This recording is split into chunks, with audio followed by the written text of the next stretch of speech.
Hello, नमस्ते, आदाब और सत श्री अकाल। एक्सप्लेन एक्स में आपका स्वागत है और मेरा नाम पूनम अग्रवाल है। लोकसभा चुनाव शुरू हो चुका है और पहला चरण आज है, यानी कि 19 अप्रैल।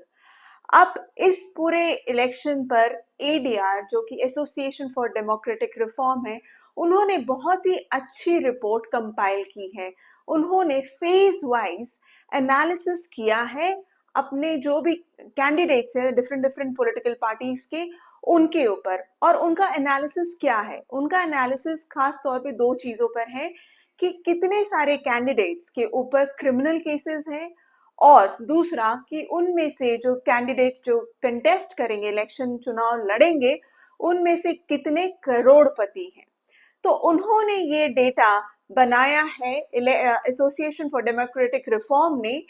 इनके साथ जिन्होंने काम किया है द नेशनल इलेक्शन वॉच, इन दोनों ने पूरा एनालिसिस किया है और ये डेटा वो फेज वाइज अपलोड कर रहे हैं अपनी वेबसाइट पे। तो फेज 1 चुनाव का जो डेटा है उन्होंने अपलोड कर दिया है, और इस डेटा में उन्होंने ये बताया है कि ये जो एनालिसिस किया है उन्होंने, इसका आधार है एफिडेविट जो कि कैंडिडेट्स ने फाइल किया था। तो उन्होंने 1625 जो कैंडिडेट्स फेज 1 में लड़ रहे हैं चुनाव, उनमें से 1618 कैंडिडेट्स के एफिडेविट को इन्होंने पूरे अच्छी तरह से एनालिसिस किया है। उसके बाद ये डेटा अपलोड किया है। अब इस डेटा का सबसे इंटरेस्टिंग हिस्सा जो है वो मैं आपको बताती हूँ। डेटा के मुताबिक इन्होंने ये कहा है कि 16% कैंडिडेट्स जो हैं, यानी कि 16% कैंडिडेट्स के ऊपर क्रिमिनल केसेस है, यानी कि 251 कैंडिडेट्स के ऊपर क्रिमिनल केसेस है, जिनमें से 10% यानी कि 160 कैंडिडेट्स के ऊपर सीरियस क्रिमिनल केस है। इसके अलावा उन्होंने ये भी बताया है कि 450 यानी कि 28% जो कैंडिडेट्स हैं वो करोड़पति हैं। मैं एक बार फिर से रिपीट कर देती हूँ, 251 कैंडिडेट्स के ऊपर क्रिमिनल केसेस है, जिनमें से 160 के ऊपर सीरियस क्रिमिनल केसेस हैं, और 450 कैंडिडेट्स करोड़पति हैं। तो अब इस डेटा के ऊपर उन्होंने इसका फर्दर ब्रेकअप दिया है, और वो ब्रेकअप मैं अब आपको बताती हूँ। इन्होंने पार्टी वाइज ब्रेकअप दिया है कि क्रिमिनल केसेस जो किस किस पॉलिटिकल पार्टीज के कितने कैंडिडेट्स के ऊपर है। तो मैं यहाँ पर आपको बताऊंगी जिनके ऊपर सीरियस क्रिमिनल केसेस हैं, वो भी जो मेजर टॉप 3 पॉलिटिकल पार्टीज हैं जिनके सबसे ज्यादा कैंडिडेट्स लड़ रहे हैं, उनके बारे में। एडीआर ने रेप, मर्डर, असॉल्ट, किडनैपिंग जैसे केसेस को या करप्शन के केसेस को सीरियस क्रिमिनल केसेस की कैटेगरी में डाला। 77 बीजेपी के कैंडिडेट्स फेज 1 में इलेक्शन लड़ रहे हैं, जिनमें से 14 के ऊपर सीरियस क्रिमिनल केसेस है। आइए, जो सेकंड स्टैंड पे है वो है कांग्रेस की। कांग्रेस के 56 कैंडिडेट्स लड़ रहे हैं इलेक्शंस, उनमें से 8 के ऊपर सीरियस क्रिमिनल केसेस है, यानी कि 14%।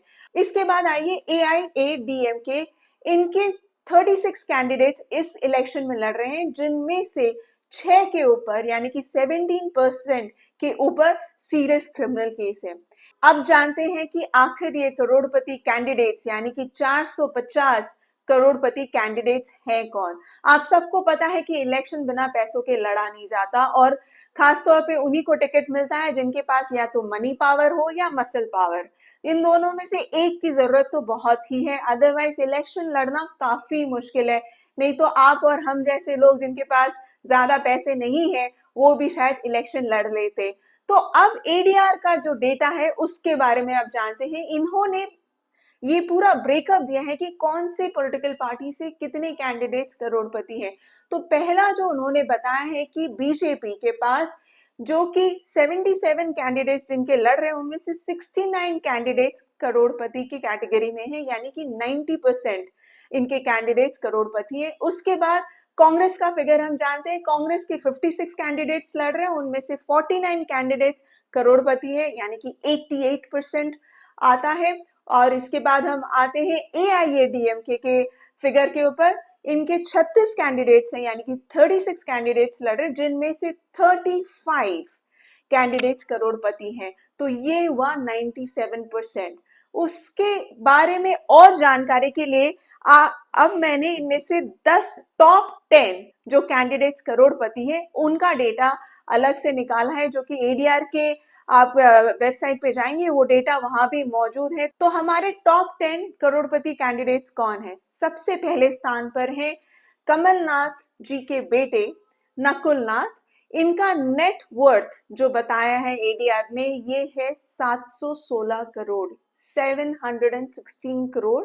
और ये लोकसभा इलेक्शन फेज 1 के सबसे रिचेस्ट यानी कि सबसे बड़े करोड़पति हैं, जो कि पहले स्थान पर आ रहे हैं और ये इलेक्शन लड़ रहे हैं छिंदवाड़ा मध्य प्रदेश से। इसके बाद दूसरे स्थान पर आते हैं अशोक कुमार जी। ये तमिलनाडु से इलेक्शन लड़ रहे हैं और एआईएडीएमके के लिए इनका नेट वर्थ है 662 करोड़।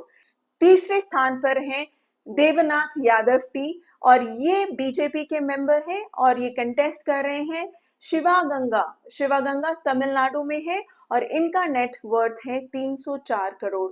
फिर इसके बाद आते हैं चौथे स्थान पर माला राज्य लक्ष्मी शाह। ये भी बीजेपी की मेंबर है और ये कंटेस्ट कर रही है इलेक्शन तेहरी गढ़वाल उत्तराखंड से और इनका नेट वर्थ है 206 करोड़। इसके बाद आगे बढ़ते हैं, पांचवें स्थान पर है माजिद अली जी का नेट वर्थ है 159 करोड़ और ये बीएसपी के मेंबर हैं जो कि सहारनपुर उत्तर प्रदेश से कंटेस्ट कर रहे हैं। अब छठे स्थान पर है एसी सनमुगम। ये कंटेस्ट कर रहे हैं एआईएडीएमके पार्टी के लिए और ये इनका नेट वर्थ जो एडीआर ने बताया है 150 करोड़ रुपीस है और ये कंटेस्ट कर रहे हैं वेल्लोर तमिलनाडु से। इसके बाद 7th पोजीशन पे हैं जयप्रकाश वी और ये मेंबर है एआईएडीएमके के और इनका नेट वर्थ है 135 करोड़ और ये कृष्णागिरी तमिलनाडु से कंटेस्ट कर रहे हैं। फिर आते हैं 8वें स्थान पर विंसेंट एच पाला। ये कांग्रेस के मेंबर हैं और ये शिलोंग जो कि मेघालय में है उससे कंटेस्ट करें। इनका नेट वर्थ है 125 करोड़। इसके बाद आते हैं 9th पोजीशन में जो कि ज्योति मिर्धा जी को गया है। ये बीजेपी की मेंबर है और ये कंटेस्ट कर रही है नागौर राजस्थान से। इनका नेट वर्थ है 102 करोड़। 10वें पोजीशन पे है कार्तिक पी चिदम्बरम और आप सभी जानते होंगे कि ये पी चिदम्बरम जी के बेटे हैं और ये कंटेस्ट कर रहे हैं कांग्रेस की तरफ से। ये कांग्रेस के मेंबर हैं और ये कंटेस्ट कर रहे हैं शिवगंगा तमिलनाडु से और इनका नेट वर्थ है 96 करोड़।